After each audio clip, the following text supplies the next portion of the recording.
Welcome to the Think Inc. podcast. I'm Susie, owner and director of Think Inc. At Think Inc., we elevate ideas through live events, and here is a showcase of our online live event series, Outside the Box. Today's show is with Professor Sean Carroll. Sean is a research professor of theoretical physics at the California Institute of Technology and an external professor at the Santa Fe Institute. His research has focused on fundamental physics and cosmology, especially issues of dark matter, dark energy, space-time symmetries, and the origin of the universe. Recently, Sean has worked on the foundations of quantum mechanics, the emergence of space-time, and the evolution of entropy and complexity. Sean is the author of Something Deeply Hidden, The Big Picture, The Particle at the End of the Universe, From Eternity to Here, and Space-Time and Geometry, an introduction to general relativity.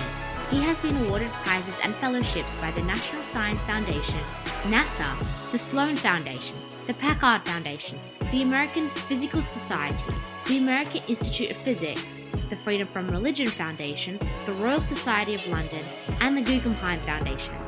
He is the host of the weekly Mindscape podcast. Sean and I went on tour together in February 2020 before the global pandemic hit us here in Australia, and we had the most wonderful time. 10 days, 4 shows, thousands of people turning up to have their mind blown about science. And here he is again, ladies and gentlemen, Professor Sean Carroll.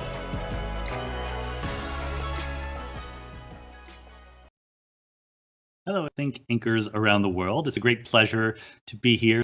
And what I thought I would do for today's chat is go into the idea of Our Preposterous Universe, the title of this lecture.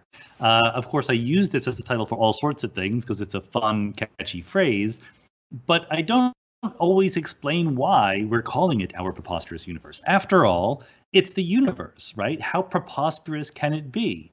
And the word preposterous in this case manages to bring up some idea that somehow the universe doesn't make sense to us. The universe is strange or surprising. In one way, that's just perfectly obvious. That's always going to be true. In science, we try our best to understand the universe, but it takes time. We're usually not all the way there. We work toward it. We think we understand more and more, but at any one moment, scientists throughout the world are concentrating on the questions that they don't know the answer to. So the fact that the world surprises us or confuses us is not quite enough. The phrase Our Preposterous Universe indicates that we're in a situation where there are things about our universe that we think we should understand, that we have an expectation for, and yet the universe is not quite doing what we might expect. This is something that really became, for me personally, into focus in the late 1990s. And I want to go through exactly why I'm thinking this and how it puts us in a situation in physics today. It's a very special situation we're in, one that is sort of a crisis/opportunity kind of mode, where there are things we don't understand. Maybe we can be motivated by this lack of understanding to really move forward in some interesting ways. So put yourselves in the frame of mind of me 20 some years ago when I was in graduate school, right? When I was just learning about what our universe was all about. Sadly, it's more than 20 some years ago now, but you know what I mean. The late 1980s, early 1990s was an interesting time in physics, in cosmology, in gravity, but it became much more interesting very rapidly. And the reason why it's interesting is because by that point, we had already basically put together what we call standard models of different areas of physics. And there's all sorts of interesting areas of physics that I'm not an expert on and won't try to talk about, but let me mention 3 that I think are very relevant here. Cosmology, the study of the whole universe all at once. Particle physics, or what we sometimes call high energy physics, the study of the very, very small, the fundamental constituents of nature. And of course, gravity, right, which Einstein taught us is the curvature of space-time. The point I want to try to make is that in all 3 of these cases, in cosmology, particle physics, and gravity, we have what we call standard models, by which we mean theories that fit the data, okay? That there is really no, aside from some tiny little quibbles, there's essentially no experiment that cannot be fit into the framework of these theories. That's the good news. The bad news is that we know these theories aren't right. We know these theories are not the final answer to what we're thinking about in terms of how nature works. So that's a very strange situation. Progress in science is usually driven by the fact that we have a theory that predicts one thing, and we go out and measure or do an observation, and it says something else. Here we have a theory that fits all the data we can collect, but we have reasons internal to the theory to think that they're not complete, to think there's something extra going on. So I want to dig into that a little bit and explain why we think that. So let's start with cosmology, okay? This is what I did for a living for much of my career. The study of the universe as a whole. The standard model in cosmology is the Big Bang model, okay? We use the phrase Big Bang, like many phrases in physics, in inconsistent ways. Sometimes the phrase the Big Bang means simply the first moment in the history of the universe, a moment about 14 billion years ago when things were incredibly hot, incredibly dense, and rapidly expanding for the first time. There's already a lot of confusions and myths just about that, okay? Number one, we don't actually know whether that Big Bang was the beginning of the universe or not. Maybe it was, but the equations that we have, which have to do with gravity and general relativity, which we'll get to later, but they're not up to the task. They actually just break down. There's a simple interpretation of those equations that says the universe begins at the Big Bang. It's not a point in space, not an explosion into pre-existing space. It's the first moment of time. It's the day before which there were no other days. But that interpretation might be wrong. It's completely possible that there was time before the Big Bang, that there was some universe, some space and some time that pre-existed what we call the Big Bang. So that's one of the puzzles that we're stuck with. Another is, the other way that we use the phrase the Big Bang is what we call the Big Bang model, which is an entire story of the history of the universe in the last 14 billion years, from the Big Bang to today. The story of a universe that is expanding, cooling, stars and galaxies forming, the universe lighting up and giving us the image that we see in the night sky today. If you go out into that night sky, imagine that you could see the night sky and you had perfect vision, right? So the Hubble Space Telescope was glued to your eyeball. You could see very, very distant objects. You could even measure how fast they're moving away from you. What do you see? You see a universe that is full of galaxies. Galaxies have, of order, 100 billion or a trillion stars per galaxy. And we have, of order, a trillion galaxies in the universe. And they're spread out more or less uniformly. If you run the movie backwards, the universe was hotter, denser, and smoother in the past. So the story of this Big Bang model is one in which gravity, as the universe expands and dilutes, gravity pulls things together. It turns up the contrast knob on the universe. Galaxies form in overdense regions, space empties out in between them, and we go from a relatively smooth plasma to this lumpy universe that we see today. Again, this is a story that fits the data. It fits it spectacularly. We can go all the way back to 1 second after the Big Bang, and we can make empirical predictions, test them against the data, and they come out correct. But you're allowed to ask, why is it like that? Why is the universe smooth? Why did it start out hot and dense? It was actually Roger Penrose, who was one of the real thinkers behind the Big Bang theory back in the 1960s and 70s, who was the first to really emphasize that the Big Bang is a preposterous setup in a very simple way. You can ask yourself, given all these atoms, given all these particles in the universe that you see, if you arrange these particles in different ways, whether or not they're spread out or whether or not they're clumped together, you can say, what would a typical arrangement of this stuff look like, right? What would you expect? If you just took a bunch of particles, there's something like 10 to the 80th atoms in the universe. Okay, so take 10 to the 80th atoms, put them in a bag, arrange them randomly, open the bag and see what they look like, okay? The answer is they don't look anything like the universe that we see. This is a story of entropy. Entropy counts how likely or how disorderly something is. The early universe should have, if we just picked it randomly, be wildly, wildly lumpy, should be inhomogeneous, as cosmologists would say. A universe that is extremely smooth at those early times is extremely, extremely, extremely unlikely. Why is that? Penrose asks this question. Why did the universe start out so special, so preposterous from our point of view? Now, Alan Guth and others suggested an answer to this called the inflationary universe model. If the universe starts out very tiny and dominated by a kind of super dense energy, it can push everything apart while smoothing things out.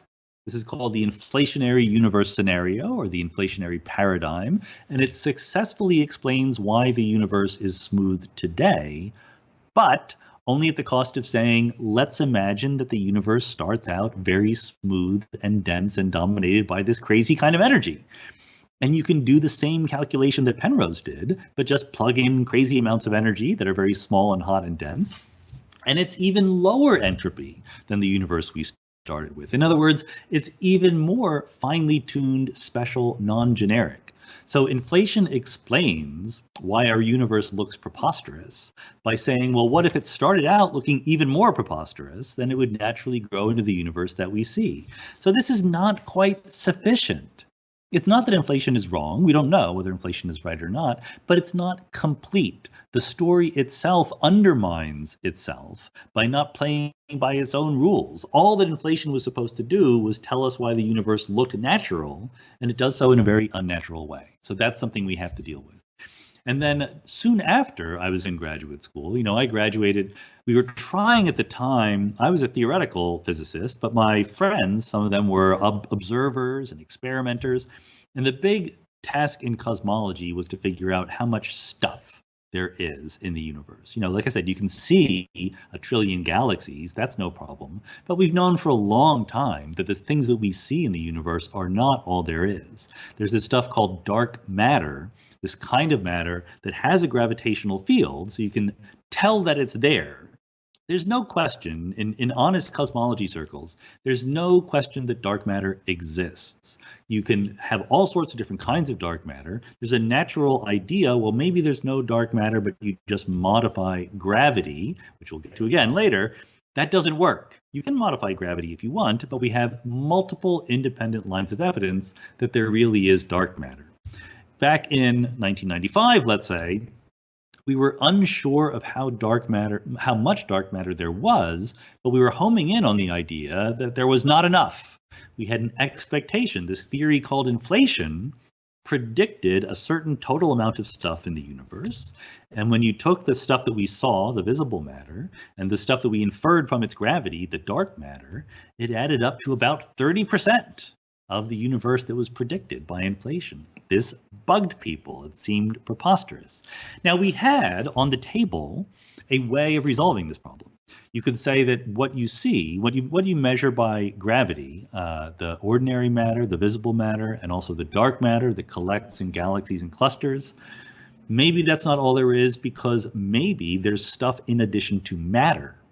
In particular, maybe empty space itself can carry energy.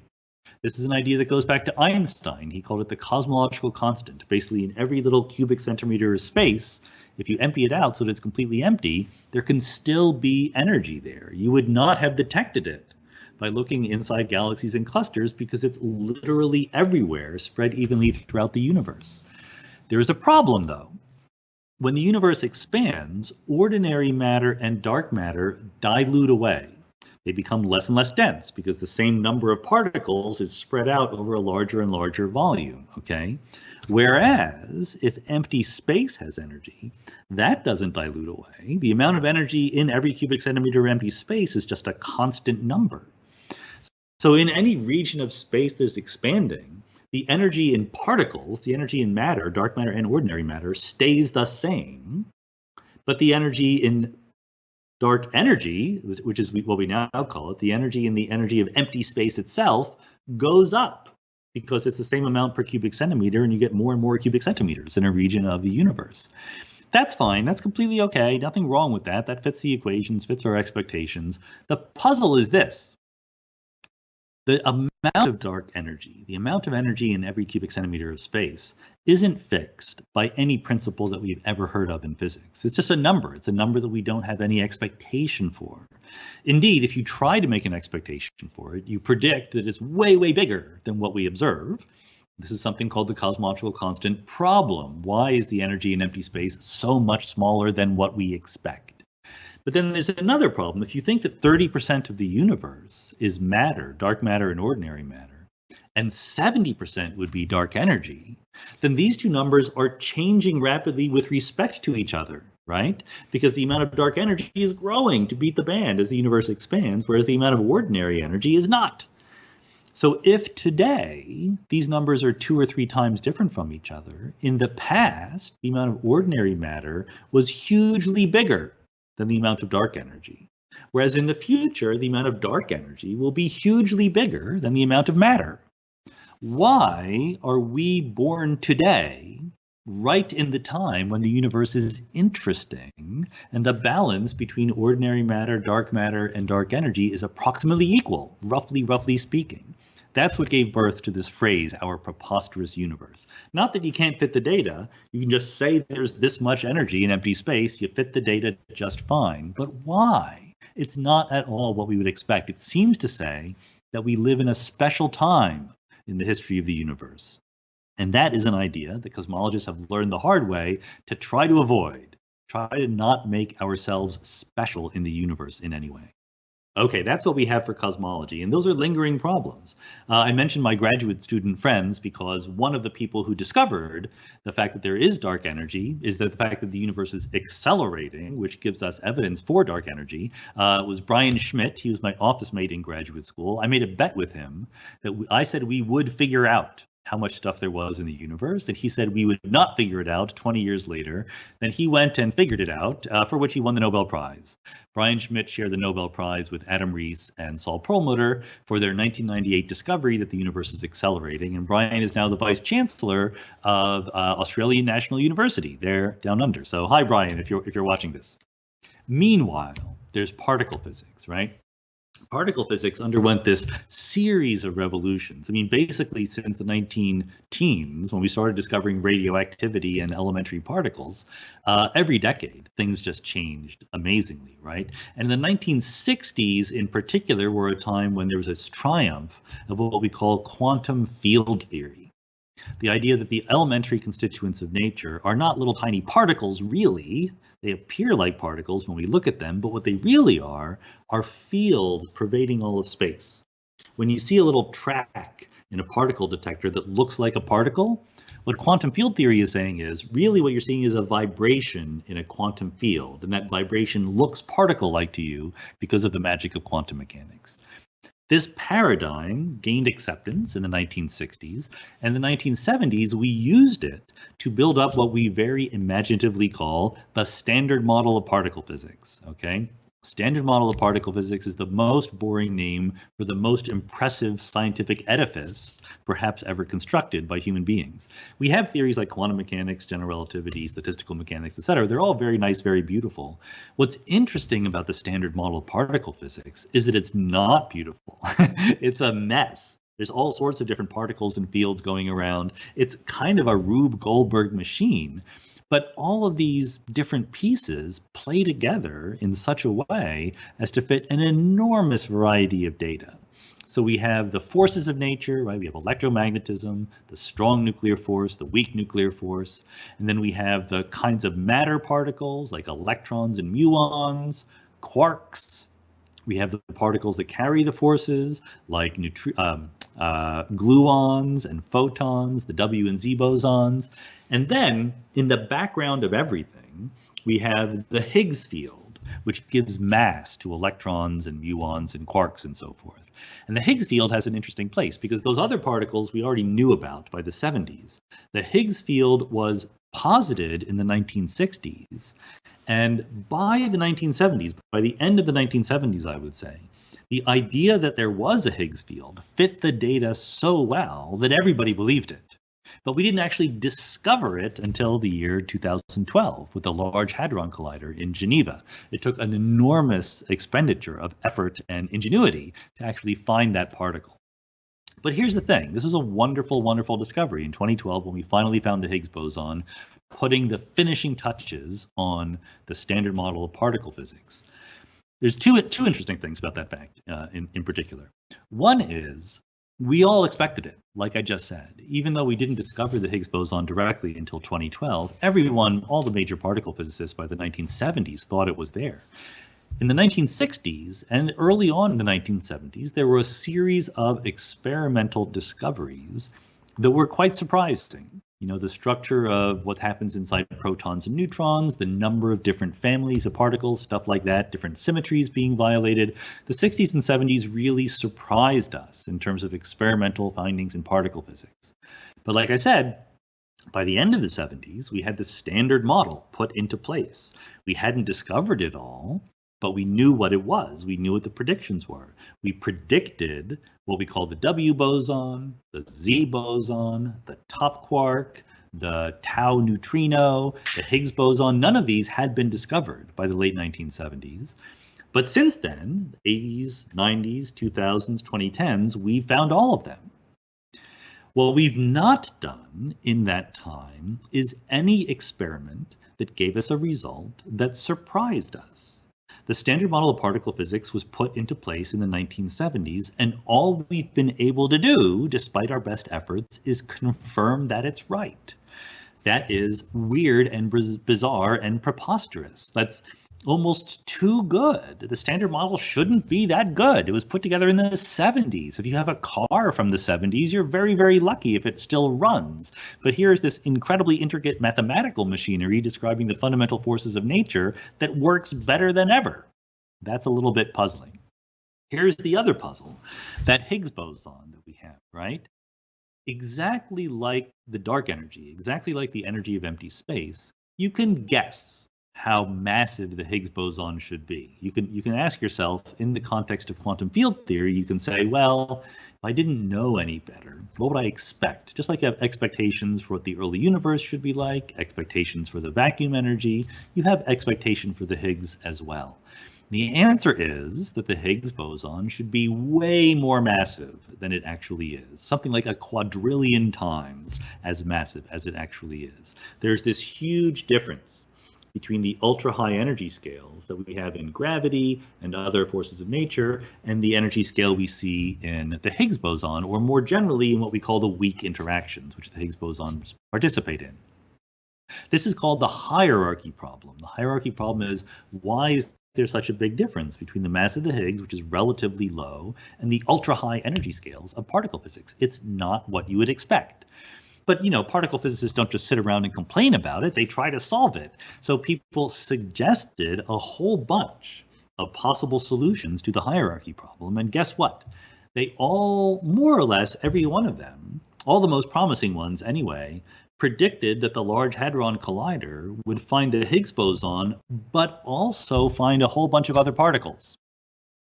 The Large Hadron Collider has not done that. We have not found any other particles, any new particles besides the Higgs boson. Not yet, anyway. It's always possible that tomorrow we will find some, so don't quote me on this, but as of the last time I checked the internet, we had not found any particles beyond the standard model of particle physics at the Large Hadron Collider.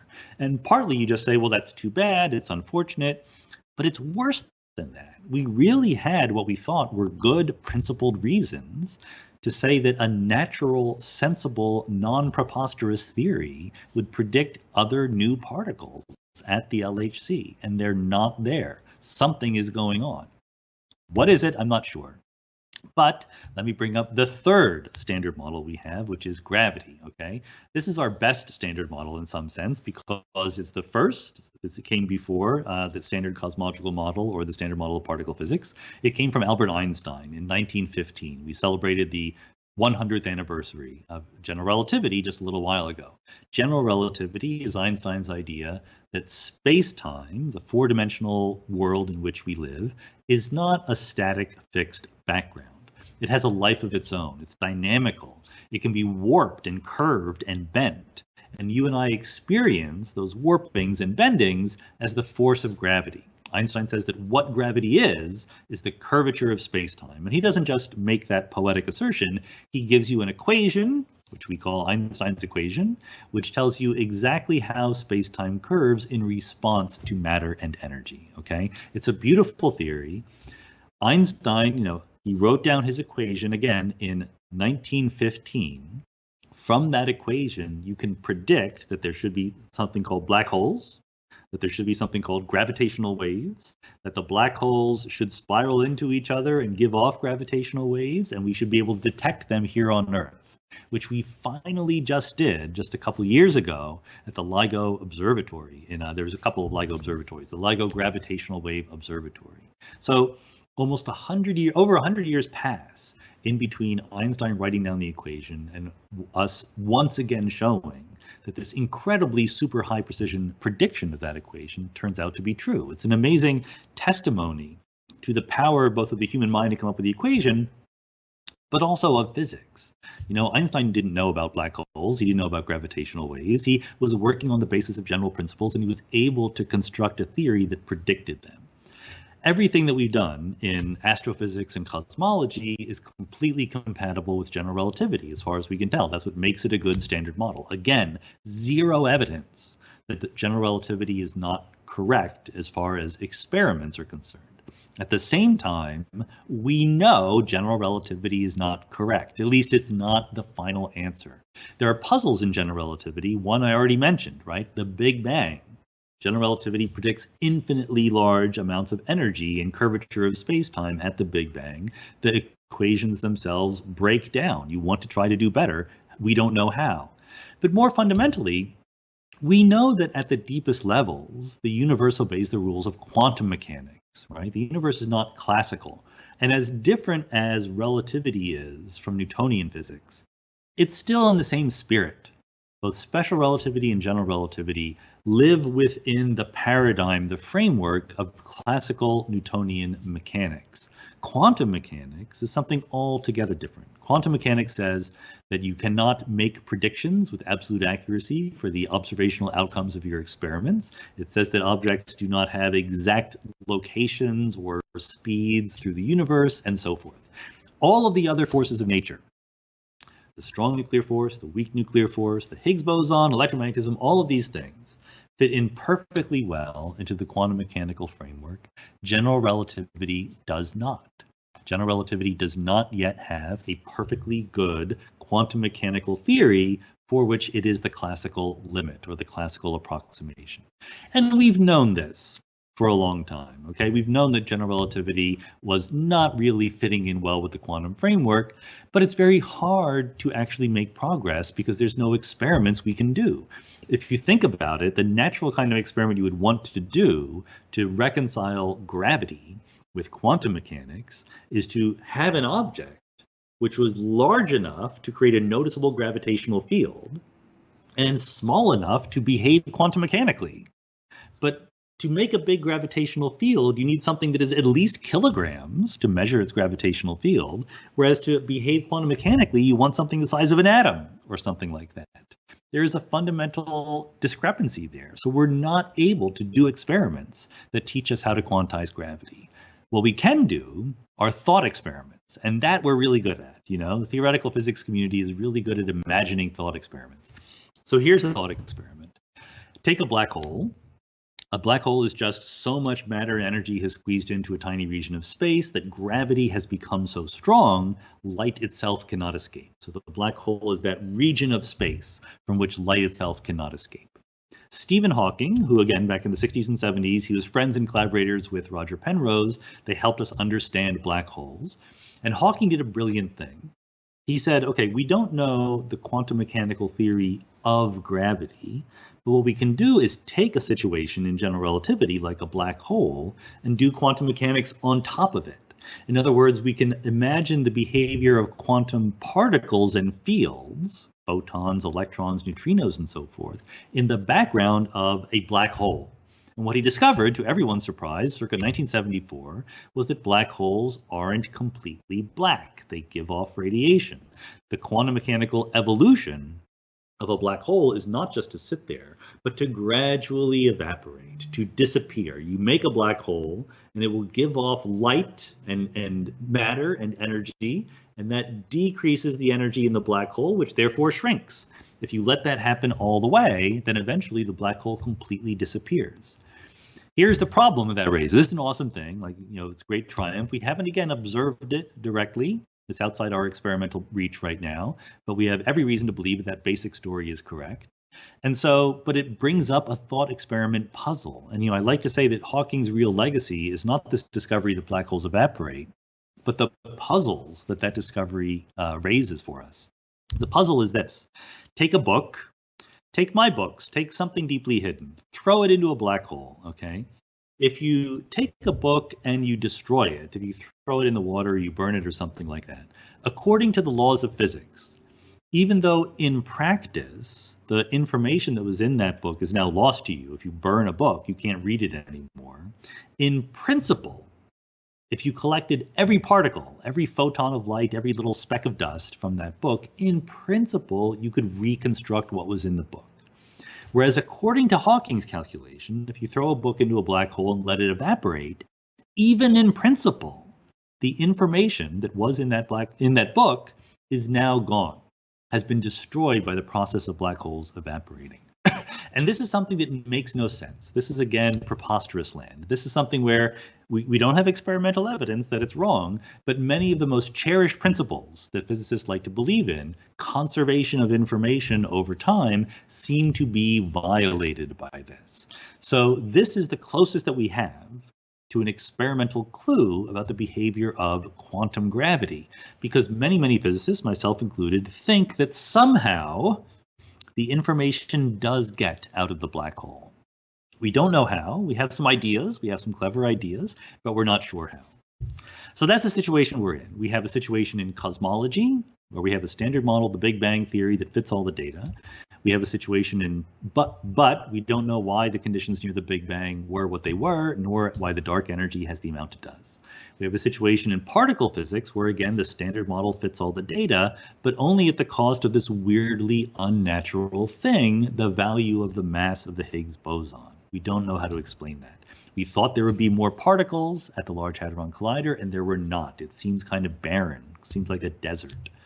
And finally, we have the situation of quantum gravity. The black holes evaporating seem to be suggesting the following thing, that somehow there's a mistake in Stephen Hawking's calculation, right? Not a math mistake, like he didn't make a boo-boo, but the assumptions that went into it somehow have to be violated. But the assumptions that went into it are very benign, very vanilla.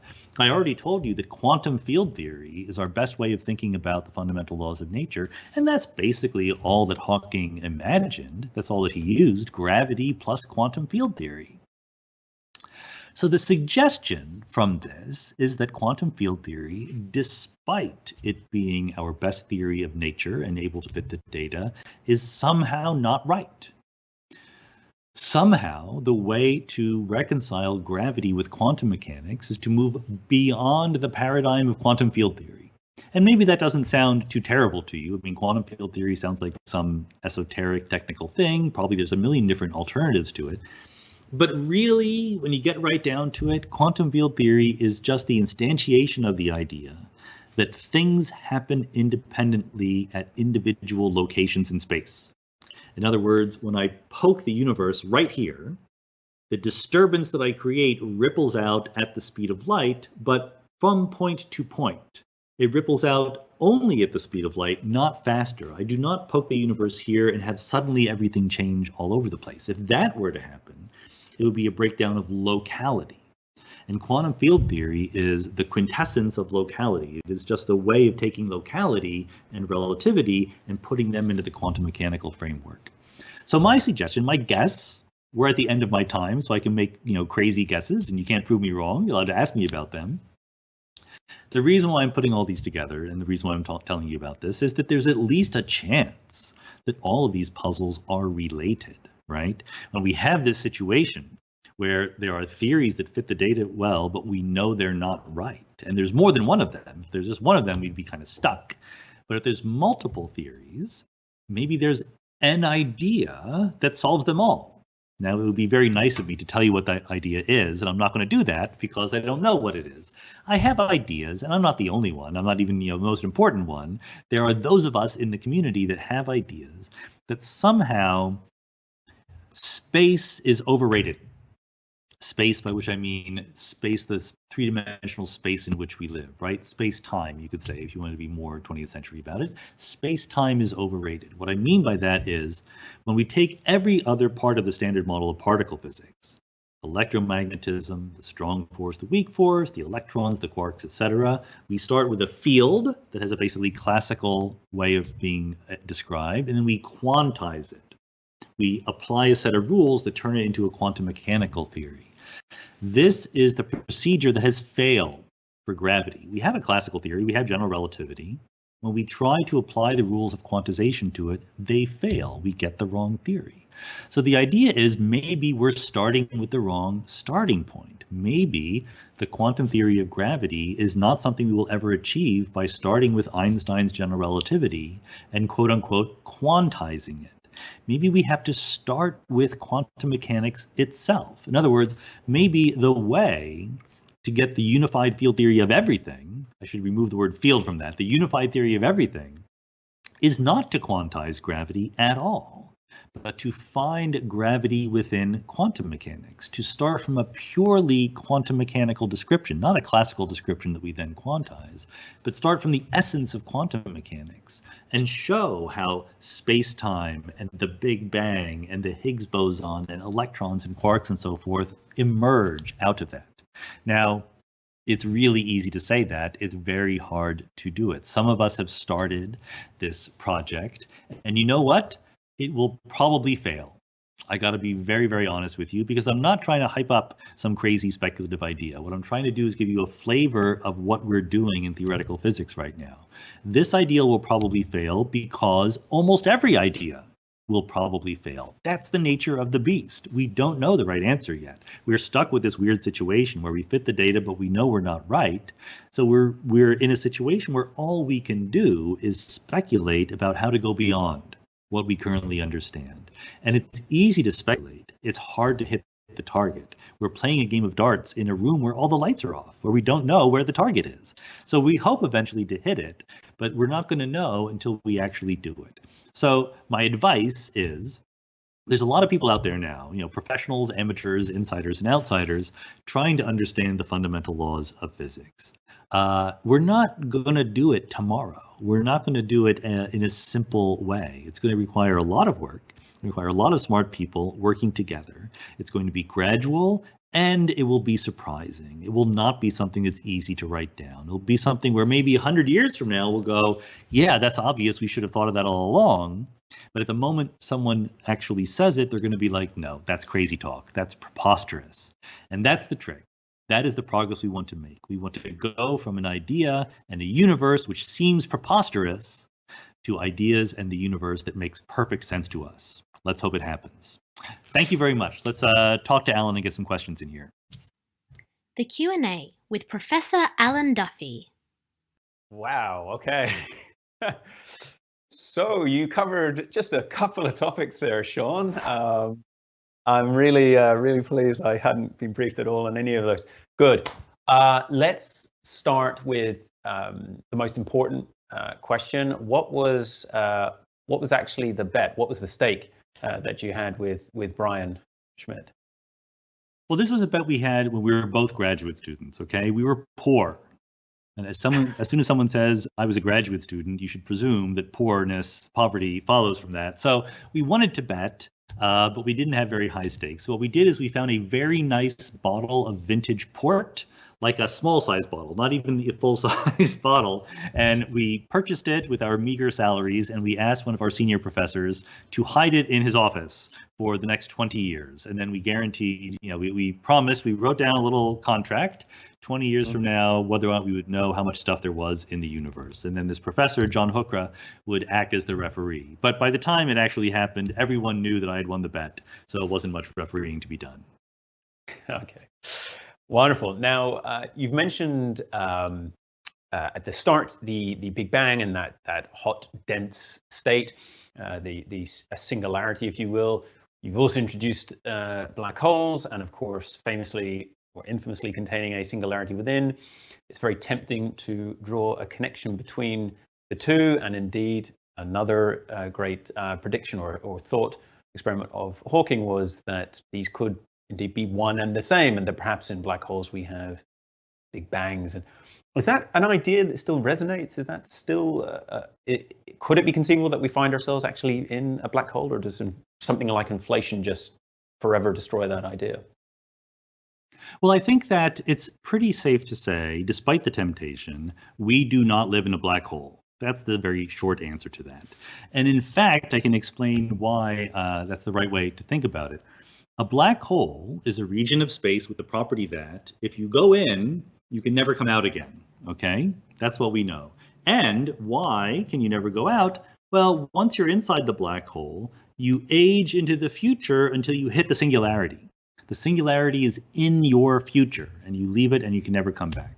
Whereas the Big Bang, the singularity is in our past, and everything is leaving it. So the right way to think about the Big Bang is not as a black hole, but as a white hole. The Big Bang is like the time reversal of a black hole. It's still Einstein's equation. It's still the same basic idea, but the dense, hot, high curvature part of the history of the universe is in our past in the Big Bang, whereas it's in our future if you have the bad fortune to fall into a black hole. Okay, I was always I did enjoy the idea, especially when he was able to start to introduce almost a Darwinian evolution in the sense of numbers. But I guess the key point of that theory was that it at least offered one potential way to find a variety of these numbers, the numbers that you have very successfully, I think, made us clear that they're so preposterous. So why is it that we have these preposterous numbers? Or I guess, what are the ways that tricky theoretical physicists have come about trying to explain them in a more structural manner? Right. So let me be clear about what I meant by what I just said. We're not inside a black hole now in the aftermath of the Big Bang. But you can also ask, maybe this is what you meant and I just misunderstood. You can ask, could the Big Bang have been created inside a black hole? In other words, when everything falls together to make a black hole and you make a singularity, does it pop out a new universe inside? Plenty of people have had ideas like this. I've had ideas like this. Lee Smolin has had ideas like this. It's a very obvious question to ask. The short answer is nobody has a good scheme of how that's going to actually come about. Okay, we have no reliable theoretical construction which says yes, that is what will happen. Now, Smolin adds a little twist on that idea where he gets this sort of Darwinian natural selection where he says the laws of physics inside this new universe you make are similar to the laws of physics in ours, but they've mutated a little bit. The parameters of physics are a little bit different. So he calls this cosmological natural selection. And of course, you apply what is called the Anthropic Principle to this. If the laws of physics were incapable of supporting the existence of intelligent life, then you would never know about that universe. As long as eventually you get a universe like ours, that's the kind of universe in which we would live. Now, it's possible, but you can there's a way of getting a large number of universes with slightly different constants of nature in a much easier, better understood way, which is the eternal inflation plus string theory story. So you want to know, does that kind of thing, does the idea that there exists in the multiverse many, many different regions of space that you might want to call universes, where conditions and parameters and laws of physics are very slightly different, does that explain the fine-tunings and the unnaturalness and the preposterousness of the universe that we observe? The answer is you got to do some math. It's not an easy yes or no answer. For the vacuum energy, for the cosmological constant, for the dark energy that makes up about 70% of the universe that we're in right now, it is very plausible that exactly that kind of mechanism would explain the value of the vacuum energy. That would help explain this coincidence problem as to why the amount of energy is approximately the same order of magnitude within these two very different regimes. Sadly, it does not explain why the early universe was very organized and low entropy, and it does not explain why the Higgs boson is so low mass. And it does not explain why the only particle we found at the LHC was the Higgs boson. It does not explain what the dark matter is. So maybe it plays some role, but we really need some bigger, better ideas if we're going to truly claim to have made progress on these issues. You've raised a few of those mysteries, outstanding questions. How many of them are interlinked? I mean, are we really dealing with n separate problems, or is it, n minus some other number of actually, because one will explain the other will explain the other? So the problems are all truly independent, in the sense that just knowing that there's a problem in one, if someone told you, I have a solution to, let's say, why the early universe had low entropy, and they say, okay, does that explain the Higgs boson mass or the cosmological constant? And the answer is no. By itself, it doesn't. We can hope that there is a common explanation or a common theoretical framework that explains all of them at once. And the fact that we have these several problems, and they're all in the character of these fine-tuning naturalness problems, suggests that maybe that's a good thing to shoot for, but we don't know. We don't know until we get what the answer is, what the solution is, whether or not they're actually related. Yeah, okay. I have to also just add, if anyone comes up with a solution to one of those, and in that same email to me also lists that they solve all the others, that I immediately discount that as a theory. But it's good that you probably exactly. That's right. The more grandiose your claim is, the less people should pay attention to it. So let's solve these problems once at a time. So the idea of an eternal universe, or at least an expanding universe, presents us with another challenge, a coincidence problem, and that is essentially that we are at the very earliest moments of our universe. Essentially, a couple of generations of stars produce enough elements to make up something like us, and apparently here we are to observe it. But stars last for trillions of years. It does strike one as strange that we appear to be here now, not much later. Or have I just misunderstood the anthropic argument in that regard? Well, no, you exactly captured what a lot of people do say. You might think that the fact that we live 14 billion years after the Big Bang tells us that we live in an old universe. But like you say, stars can last for trillions of years. The universe might plausibly last infinity years toward the future. So in fact, we are absolutely in the very youngest part of the history of the universe. And therefore, if you thought that we were randomly selected from different phases of the history of the universe, you would be very surprised. The question is, should we have ever thought that we are somehow randomly selected? And everyone knows that we're not, right? Like everyone knows that the mass of the Higgs boson or the cosmological constant or the arrangement of particles at early times, none of these are randomly selected. There's not a random number generator that's making all these. What we think, though, is that if we don't know what fixes these numbers, the best we can do is imagine that they're picked randomly. And if the idea that they're picked randomly turns out to be compatible with what we observe, then we say, oh yeah, okay, probably something like that is right. There's no need for further explanation. But when they seem very different than the random numbers, then we try to say, well, I think maybe some different explanation is called for. In the case of the youthfulness of the universe, I'm not sure that any further explanation is called for. Like, if you say, you and I, are we random human beings? Well, we have PhDs in astronomy, right? So, that's very unlikely. Should we be surprised by that? No, because we're not randomly chosen human beings. And I think more or less the same kind of logic works for when we live in the universe. There are more dramatic possibilities, of course, like maybe a few billion years after the Big Bang, some intelligent civilization takes over all the universe and kills everybody else, right? Maybe we're the last generation to survive before the universe becomes monocultural. I don't really know. There's a lot of crazy things you can think, but I think our ability to answer these questions is not really up to snuff right now, so I wouldn't take too seriously any of the specific proposal. Yeah, that sounds like you're pitching another film plot there, science fiction film plot. I would potentially watch it as well, I have to say. It sounds good. Now, I'm conscious, I've only got a few minutes with you, and I really wanted to explore a topic that you often describe on Mindscape, and that is consciousness, or at least this emergence. We have emergence in physics, where we see from simple things come complex phenomena, the unexpected, in the same way we have the complexity of life and thinking humans indeed today. So is this another thing that we should be surprised about? I mean, the sense that a universe that's essentially has that low entropy start, that we inevitably should find ourselves with complex beings having a discussion like this? Was it all predestined, albeit the path taken was uncertain? Yeah, no, I would love to know the answer to that question. I don't know the answer to that question. I think that here's what is somewhat safe to say.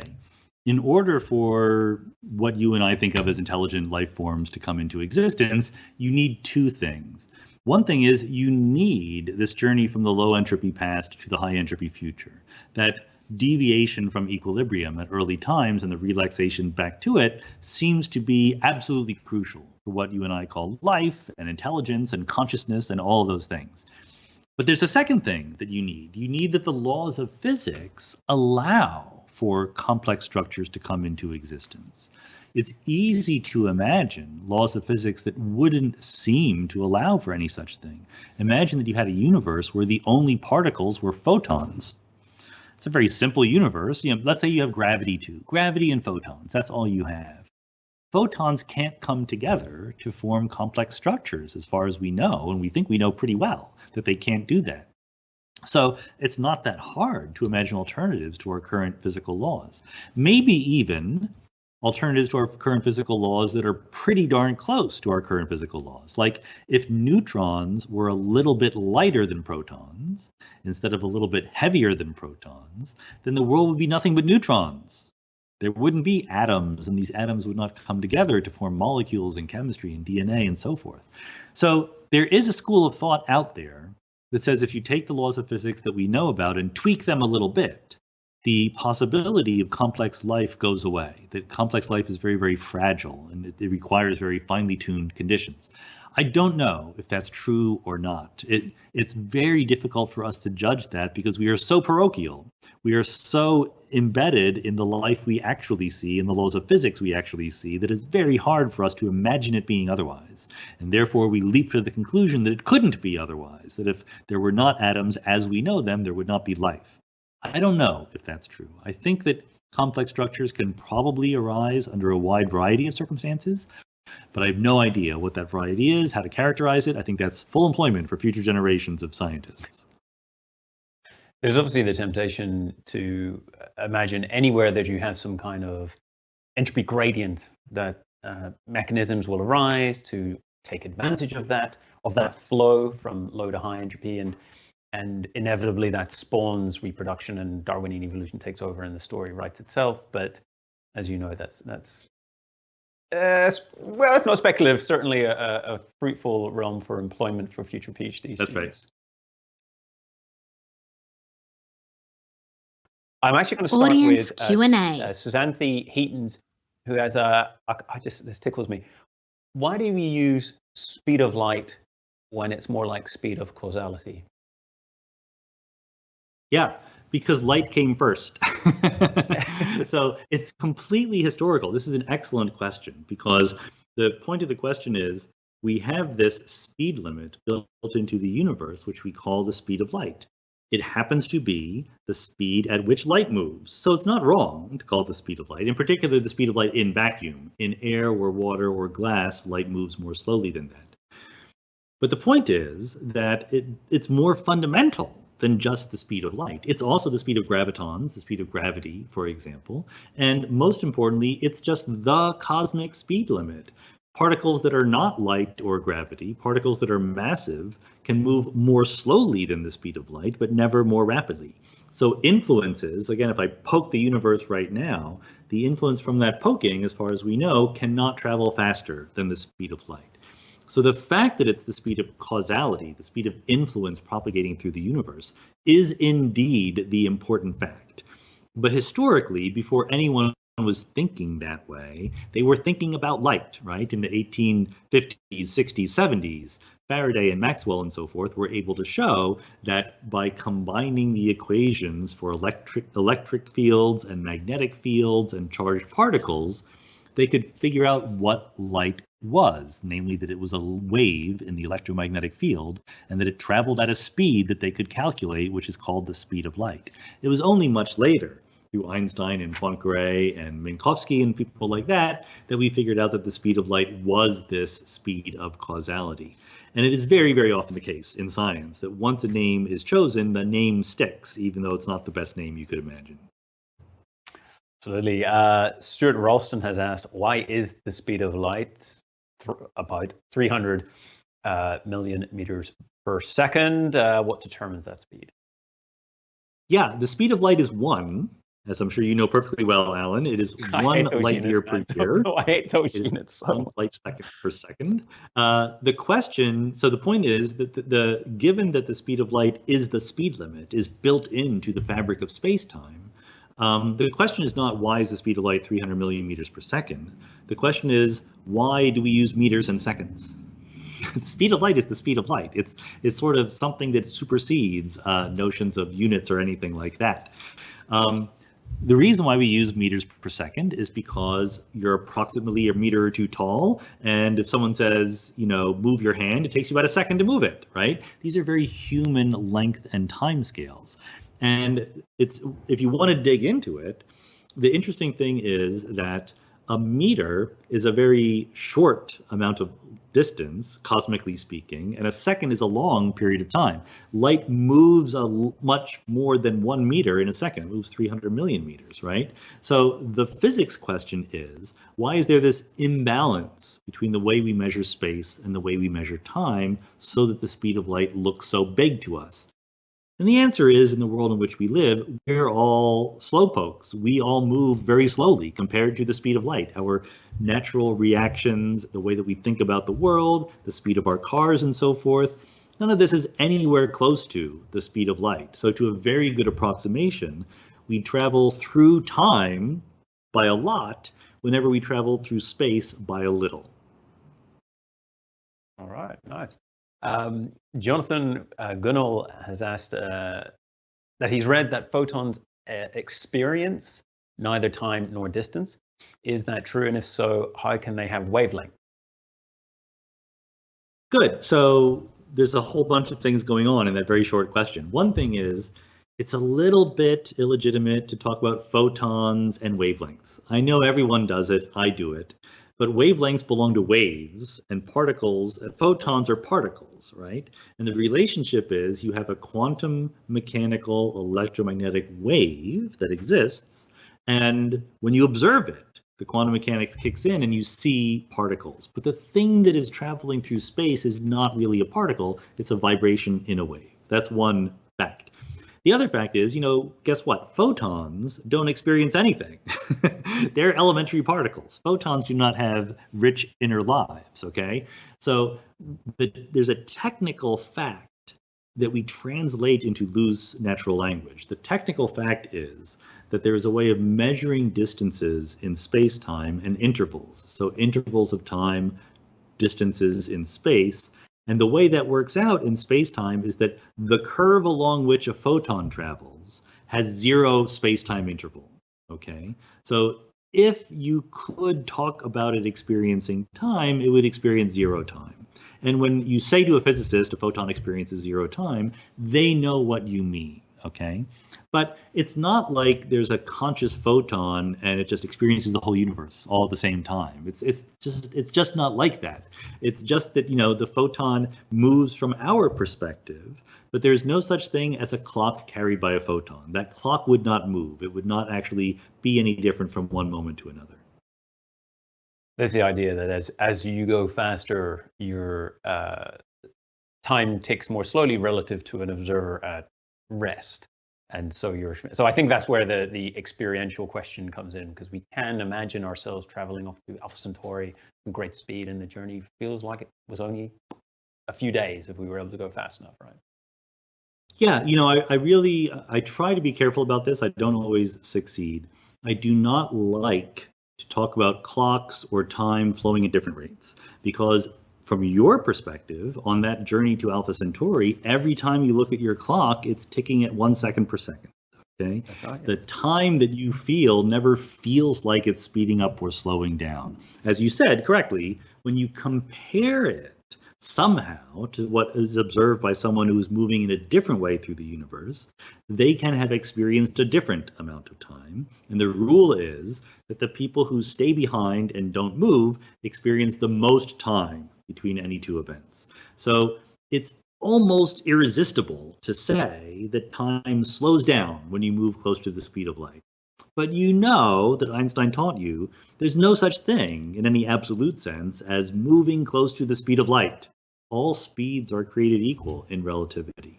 The correct thing to say is that the journey you take by zooming out to Alpha Centauri and zooming back will have less total duration as measured by a watch than one where you just stay home on Earth. Well, I couldn't resist the temptation to use the shortened analogy. All right, we have a lot of questions on gravity. I'm going to, excuse me all, there being so many have come through. Okay. Oh, good. Justin Freeman has asked, let's get into gravity. Why is it that the mass above which a neutron star causes it sort of to collapse into singularity is also the mass at which an event horizon is created? If I asked that right, why is the mass above? Yeah. Okay. No, I mean, I think I get what is being asked here. There's actually, there's both general relativity, which is the theory of gravity that Einstein invented that is just universal. It applies to all things. They all feel gravity in the same way. But then there are specifics about the kind of matter that exists in the universe. So, the Earth maintains its shape. It does not collapse to a singularity because there's pressure inside from the materials that are inside the core of the Earth. The sun maintains its size for a different reason, but because there is nuclear burning going on that creates heat and creates a different kind of pressure. And as conditions change, that may or may not change. The Earth could last a very long time. The sun will eventually give out and shrink, right? And then to say what happens when it shrinks, you need to know details. You need to know the details of what it's made out of. The sun will shrink down to something called a brown dwarf, right, where it's sort of given off all of its nuclear fuel, has stopped burning. And depending on details, it could become a white dwarf, which is the most dense that ordinary matter can come without going through some dramatic phase transition. A white dwarf is held up by the pressure of the electrons inside the white dwarf. Electrons have a certain size. And remember, this quantum mechanical rule, the more massive something is, the smaller it is. So electrons are what keep white dwarfs at their size because they're the least massive constituents of atoms. The neutrons and the protons are more massive and then therefore can be fit into a smaller region. So it's just a feature of the laws of physics that the white dwarf is not the final stage, because you can take that electron and the proton that is also in the nucleus of the atom and combine them to make neutrons. So there's a way of converting protons and electrons into neutrons, making nothing but these heavier particles, which therefore can be squeezed into a smaller star. And so that's the neutron star. And the question is there something you can do to a neutron star that can make it smaller without going all the way to a black hole? The answer is we don't know. There are people who have suggested that there are weird nuclear states of matter that are literally called strange stars, where it would be smaller than a neutron star, but not that much smaller. It turns out that numerically, neutron stars are pretty close to the size of their event horizon, so there's not a lot of wiggle room. The size of the event horizon has nothing to do with details of matter and neutrons and protons. All you need to know is how much mass and how much size. It comes right from general relativity. So it is possible there are ways to arrange the elementary particles of nature into a stable configuration that is smaller than a neutron star but bigger than a black hole, but that's still very speculative and we don't know for sure. In fact, I haven't actually followed the people studying that for a living. Maybe they do know for sure by now. When I was young, they actually thought about that possibility. No, I think cutting edge is still, there's one or two objects that seem a bit suspiciously large, basically, but no, we're pretty sure we haven't seen a definite clear-cut example of a strange star, quark star. Okay, so we have some questions about the far future, and actually I'll start with Matthew Deans, who has read your 2017 paper, Why Boltzmann Brains Are Bad. Do you still say they are bad? And that's going to take us onto a lovely journey of the far future, of course.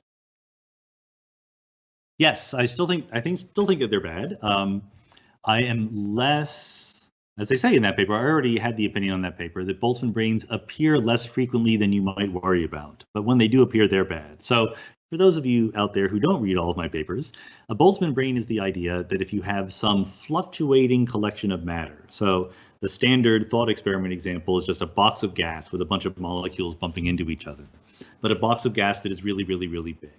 And you let it fluctuate literally forever. Most of the time, it's in what we call thermal equilibrium. It's in a high entropy state. It's very smooth and spread out. Nothing interesting is going on.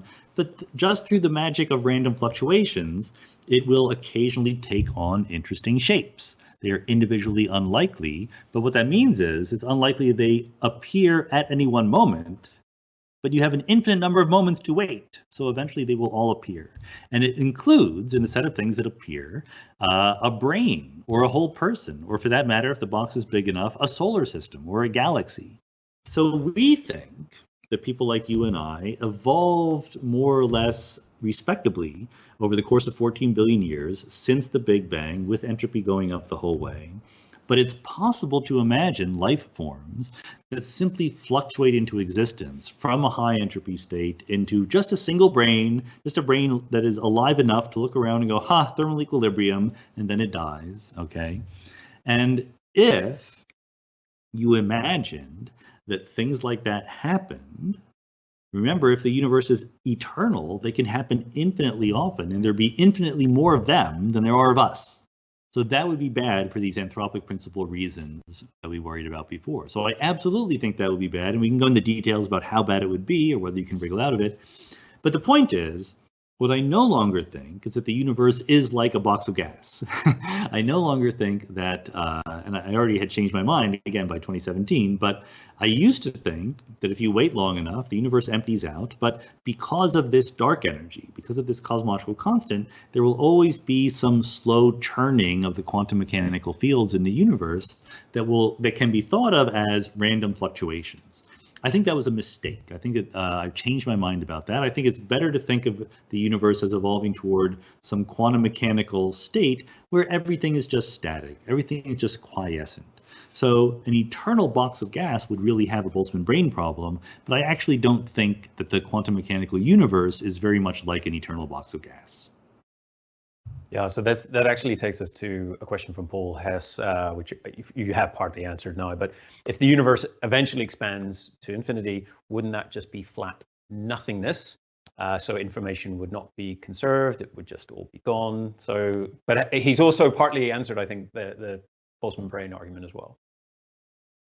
Yeah, but it's a good question because we think that information is still conserved. That doesn't mean it's accessible to us. Like, we didn't worry about conservation of information before Hawking taught us that black holes evaporate. It could still have been true that I can take a book and throw it into a black hole and it's lost to me, it's behind the event horizon.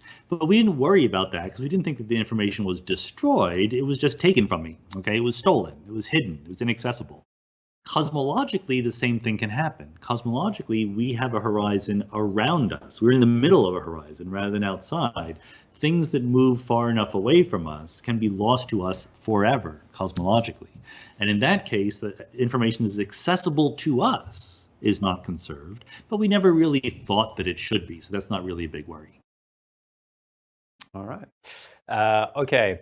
Now we have various questions about the speed of light came up, about can you travel faster than the speed of light? And Nathaniel Hall has asked if light travels slower through different substances, does that mean communication maximums are also slower? Yes. So no, it does. I guess it depends on whether you mean in principle or in practice, right? In practice, you could always communicate using gravitational waves, and they would still move at the speed of light. Indeed. Well, actually, just out of interest, I mean, how creative can you get in terms of communication? Not to steal another of your perhaps film plots for another Hollywood blockbuster, but fundamentally, how can we communicate, right? I mean, we talk about neutrinos, there's gravitational waves, there's light. Is that it? Do we run out of other options meaningfully? Well, you can send someone a letter. You can use protons and neutrons and electrons, right? Yeah. Can you actually do that today? I don't know. Ozpost has not been great. Yeah, it might be difficult. Sorry about that. Yeah. But the idea of communication is central to your ideas of perhaps this universal theory, and really the transfer of information. So it's becoming an ever more important fundamental field, just the basic principle of information, what we all mean by communicating. Yeah, I think that the way that I like to think about it is the following. Think about energy. the concept of energy is enormously useful, obviously, in physics and how we think about things. And there's different types of energy, and they transform between each other and so forth. Where would we be as physicists without the concept of energy? But energy is not a thing. It's not a substance. It's not like, oh, here's some energy, right? Energy is a property. You say, here's an object, and it has a property of having a certain amount of energy. Here is a field or a wave, and it has a certain amount of energy. And what we're realizing is that information is exactly the same way. Information is not something that exists by itself. It's a property of physical stuff in the universe. But thinking of the physical stuff in the universe in information terms is enormously useful, is really, really helpful when it comes to understanding how things go, such as how black holes evaporate, how quantum computers work, maybe even how space-time itself comes to be. So you don't subscribe to the idea that we actually have a bigger universe, which is a mathematical universe? Obviously, if anyone's listened to Mindscape podcast recently, you would have heard a fantastic episode on this. But were you convinced in that idea that information is more real, more fundamental in some way than what we physically experience? Nah, that's crazy talk. Max Tegmark, I hope you're watching. Should buy Max's book. Max wrote a very good book, but I don't believe a word of it. I mean, I believe most of the words in it, but I do not believe the fundamental deep conclusion there. No, I think that there's a big difference between worlds that exist and worlds that don't. They don't all exist. Okay. Peter Klein has asked, is Sheldon correct in thinking that string theory will not lead anywhere? I think that string theory is already led somewhere. So no, Sheldon is not correct. If you want to know, is string theory the correct theory of gravity and space-time, that I don't know. String theory has a lot going for it. It's one of these things, once you get into it, it really is remarkable how many good things come out of string theory. Like if you're a theoretical physicist and you spend your time writing down new ideas for different ways that the fundamental stuff of reality can come together, you quickly realize that most of your ideas crash and burn very, very quickly. They run into problems with either data or internal consistency. Whereas string theory, was meant in the 1960s to try to explain features of strongly interacting particles, right, of protons and neutrons and their cousins. And it didn't quite work for that, but only because it kept predicting gravity and other forces of nature, things that it wasn't even supposed to be predicting. And that sort of paradigm has continued. That tendency of string theory to be better than we are has really continued. And this is why people get very enthusiastic about it. At the same time, there's zero experimental evidence that it's actually on the right track. And I think it's fair to complain that an increasing number of professional string theorists are doing string theory without really trying to connect it to actual physics, without trying to connect it to the rest of the world and to the data to explain what we see. And so I have mixed feelings about string theory. I think that a lot of its critics just don't understand it. They don't understand the reason why the people who do it do it. But on the other hand, I also think that there's legitimate criticisms to be made and legitimate worries to have about whether or not it will still be considered important 20 or 50 years from now. Wow, all right, some fighting words there for any string theorists on the line. Look, what it's worth, very impressive. It's no doubt it is an impressive theory, but I would be very worried about the great people I have seen delve into string theory and perhaps not follow a career in trying to discover high temperature superconductors, right? Or other fascinating physics problems that their incredible minds would have perhaps solved by now. So that's my personal take on it. I've just seen some great people go down a black hole, basically. And that was my segue to David Barvis' question. How feasible is it to use black holes as a means to study that intersection of quantum mechanics and general relativity, essentially to get to a quantum gravity? Well, we've been very good at using black holes as thought experiments, as I mentioned. What we'd like to do is to use black holes as actual experiments, right? To actually collect data from real-world black holes. We know that the black holes are out there. Astronomers have done a very good job in giving us information that makes us 100%, nothing's ever 100%, but super duper confident that black holes are real in the universe, whether it's the X-rays from accretion disks or the gravitational waves or whatever. So far, all of the data that we've gotten from black holes is completely 100% compatible with general relativity. There's no hint of anything beyond general relativity, any need to quantize gravity to explain them, or anything like that. But we shouldn't have expected otherwise. The kinds of data we have are kind of crude when it comes to asking what exactly is the geometry of space-time near the event horizon of a black hole, for example.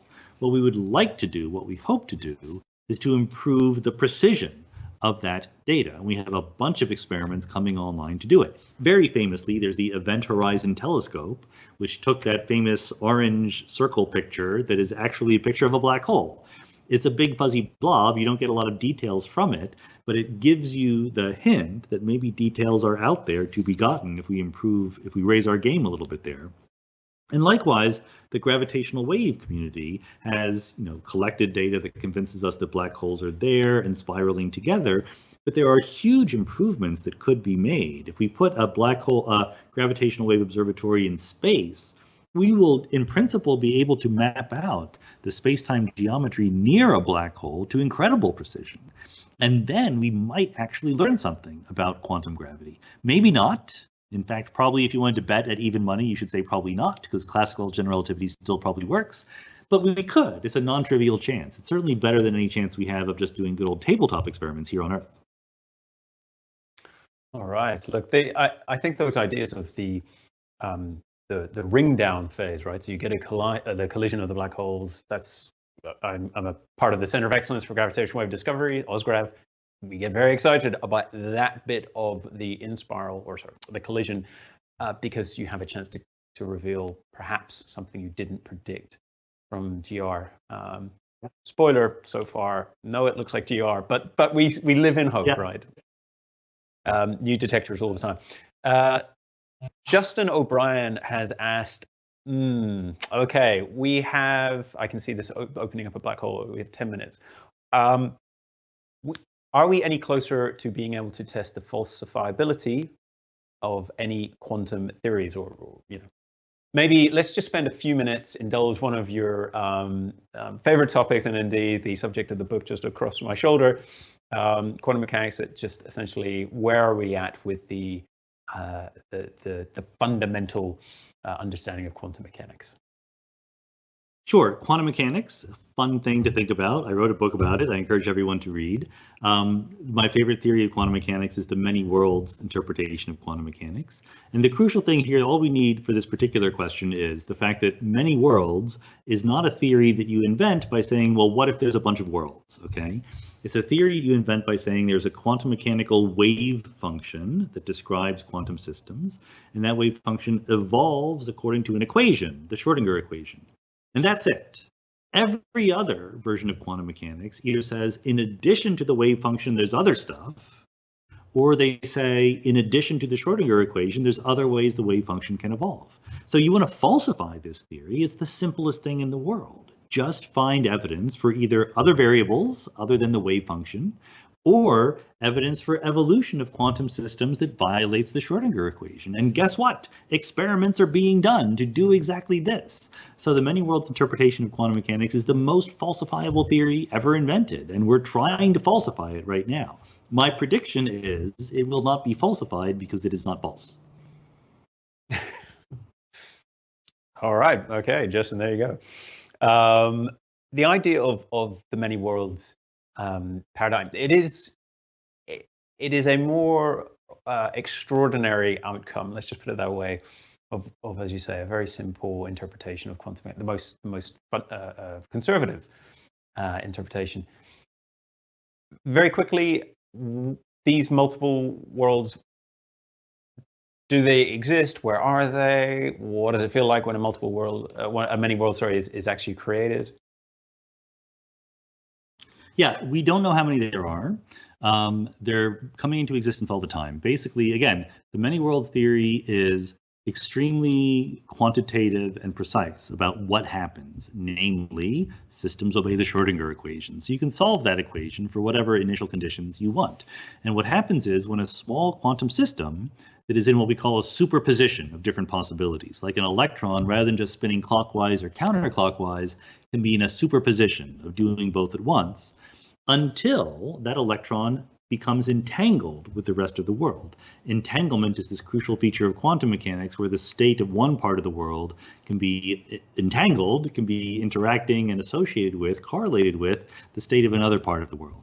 So if the electron is just by itself, isolated, not interacting, not entangled, then it's in a superposition. But as soon as it gets entangled by measuring it or something like that, that's when the universe branches. That's when we have multiple copies, one of which says, oh, the electron was spinning clockwise.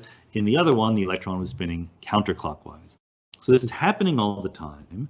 How many total branches we can have, we have no idea. It could be an infinite number, it could be a smooth continuum of possibilities, or it could be a number that is finite but just really, really big.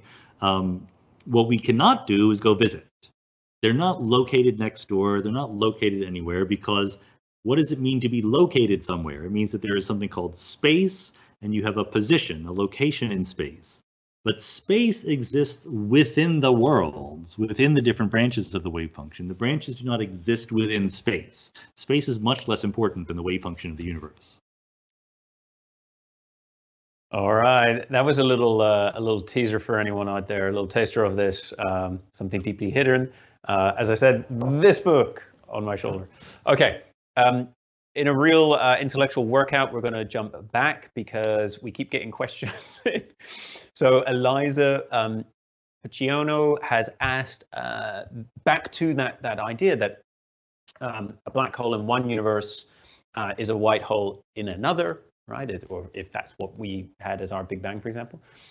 So in that case, do we see information pass from one universe to the other and without loss? Yeah, I mean, the only honest answer to any question like that is we have no idea, right? We don't know what happens or what would happen when something collapsed to a black hole in one universe and then spat out a Big Bang on the other side. We can babble about it. We can make statements like what we think should happen, but we don't actually know. I suspect that some kinds of information should be able to be passed from one universe to another if universes actually do pinch off in that particular cosmological way. That's my guess. But don't take my word for it and don't think we know. These are just ideas well beyond what we have any confidence in when we talk about them. So where do you think we're going to go? You mentioned it took a century to essentially definitively test the most extreme of the predictions of Einstein, for example. So a century from now, do we look back and turns out it wasn't a dream, it was something weirder, or quantum mechanics when we treated its take on space and time truly and deeply, and then built an entire physics framework up? Is that how we find out this grand unified theory, or are we still searching in the dark? Yeah, well, who knows? I mean, again, if I'm being honest, this is not something about which it is in any way possible to reliably predict the rate of future progress. Let me give you two scenarios. Here, first, the pessimistic scenario is the following. Isaac Newton came up with Newtonian classical mechanics in the 1600s, and that was an amazing thing. Like, that was really revolutionary and still what we teach our first-year students today. The 1700s, there was progress, but it was sort of, not that much progress. And then things ramped up. In the 1800s, we had electromagnetism, we had the first hints of radioactivity and things like that. We had statistical mechanics and thermodynamics and entropy. It was really a fun time in physics. And then there was the first 30 or so years of the 20th century, which was just this amazing historical time where we invented special relativity and real, particle physics and nuclear physics and general relativity and quantum mechanics and quantum field theory all in rapid succession, and the Big Bang, right? The expansion of the universe, all in the 1920s. And then we did pretty well in the decades after then, but the second half of the 20th century, the second 2/3, was unmistakably slower than that first 30 years, which was absolutely singular in human history. And maybe we just experienced a rise to a peak, and now we're in the aftermath, which will take a long time, and progress in physics will become slower because the low-hanging fruit has been picked. That is absolutely plausible, and maybe unifying gravity and quantum mechanics won't happen in the next 100 years. I don't know. Maybe it won't happen in the next 1,000 years. But that's the pessimistic point of view. The optimistic point of view is the following. We have these ways in which our current view of the world seems preposterous to us. They're not direct contradictions between experiment and theory, so they're not quite as directly helpful as a good old experiment would be. But they maybe, this is the optimistic point of view, maybe they're reaching a crisis point.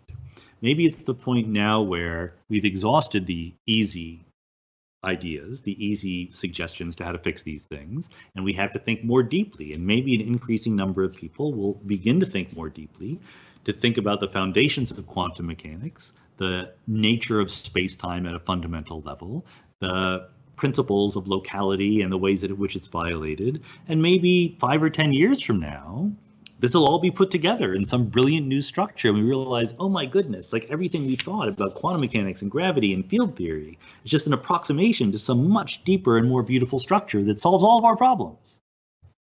I don't know. We'll have to find out. I think that is a singularly optimistic and wonderful place to end our chat. Thank you so much, Professor Sean Carroll. I will give you a virtual round of applause, as does everyone else, I'm sure, watching.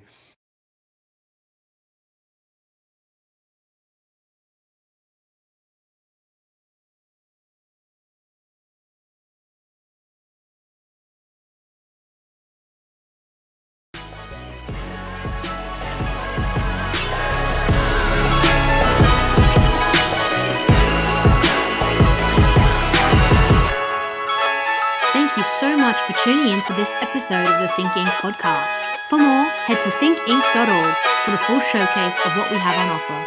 And if you enjoyed this podcast, please subscribe. Your support allows us to keep doing what we do, and we appreciate each and every one of you. See you next time.